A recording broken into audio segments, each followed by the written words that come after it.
I'm so thankful for churches who are wanting to address this in a healthy way. They need to be teaching about it. And so many churches are just living in fear, and they say, I don't want to, cause issues, or, but it's like, gosh, like being a Christ follower means surrender. We talk about hard issues, and, at times I've gone to churches and spoken about these issues, and people say, oh, this type of thing shouldn't be talked about in a church. And I say, well, it's in the Bible, so we should probably talk about it in church.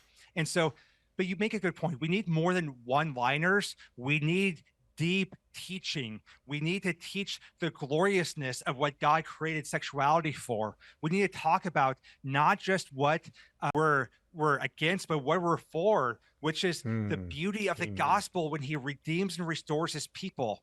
We need to Amen. talk about these issues from the pulpit in a way that assumes and teaches that God is still in the business of redeeming and restoring His people, and He can still do that in the lives of people. I think I talked to a lot of Christians who, in their head, they would say, oh yeah, I still think theologically God can change the homosexual's heart. They're not actually believing that God wants to do that in the lives of their kids, their nephews, their neighbors, their church members.